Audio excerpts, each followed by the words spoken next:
Shalom, shalom. This week we will be reading Parshat Mishpatim. And I decided to go for the easy, obvious pasuk in Parshat Mishpatim that glaringly jumped off the page. Why, you ask? Because it uses the name Hamas, the word Hamas, yet again in the Torah. And I decided to discuss that pasuk for a moment, even though I'm not going to be stating anything new, nothing that is earth-shattering or that we don't know, but I want to talk about it anyways. If God sees fit to put it in the Torah, I can see fit to speak about it and see what we can do today with these words that would be helpful to us in these very trying times.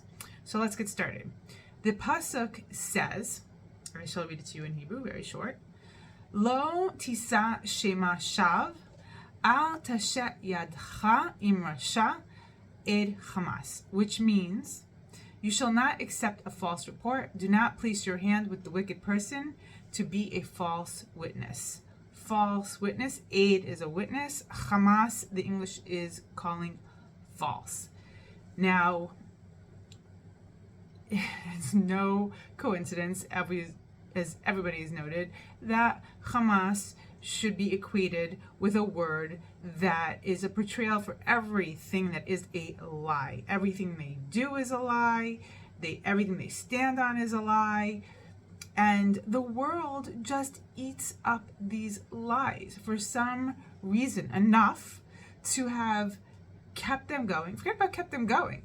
Enough to have funneled the money into their operations to have them grow and fester and become mass murderers, because the world just ate up their lies of the money, where it's going to, what it's going to be doing, and what they stood for, and ridiculous.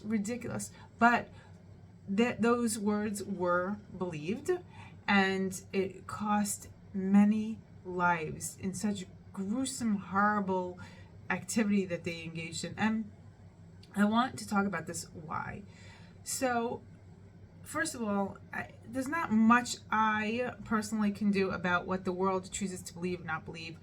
Thank God Israel has a lot of people who actually want to hear the truth and know the truth and side with what is true and what is good and what will, bring out, hopefully, a better world for everybody.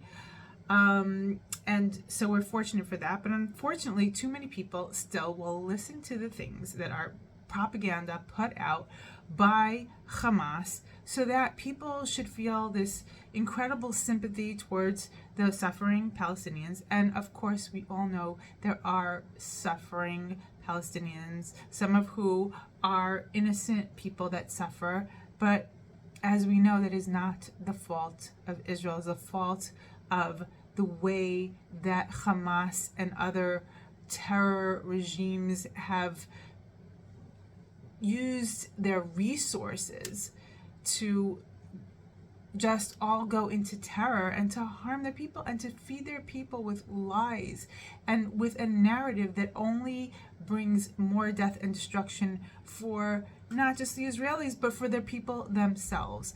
And people look at these lies that the propaganda that's put out into the world, and anyone with a heart is going to feel extreme sadness and horror that the things that you can see online for the Palestinian people. But the whole narrative is mixed up and upside down and distorted. And the problem is that people, and even Jewish people, who think that they're being benevolent, they think that they're being caring, and they think that they're being not biased because they're Jewish and they're siding with the Palestinian cause. But what they're doing is they're listening to false reports because they've already decided what they want to hear, what they want it to appear like, what they want to appear as if they stand for, what they look like to the greater world. And they'll just eat up lies, because everybody knows that on social media is just replete with a billion lies. Now, it is our obligation, because only if you've been living under a rock do you know that there's a whole bunch of false things going on in social media, and that all you have to do is really care enough to look into it, to research it in an unbiased way and find out the truth. It's everybody's obligation to do that. But people decide what narrative they want to buy into for what reasons, and they'll listen to false narratives, and it is just causing so much more harm in the whole entire world. And why do I say this? Why do I say this? You know, look, there are many good people working really hard at trying to get the truth across, and really intelligent, well-spoken people doing this job. But there's something that's even more important that we can all do as individual people in our homes that don't have reach like those people. And what is it that I'm going to suggest that we do?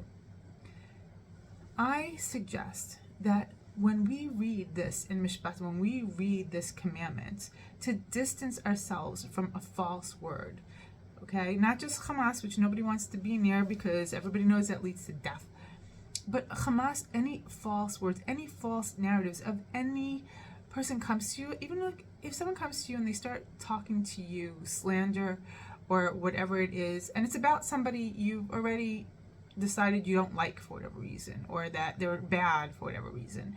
And people are more inclined to listen to negative things about people that they don't like because they don't like them anyway, and they don't investigate, and they just lump more information into, yeah, that person is a horrible person.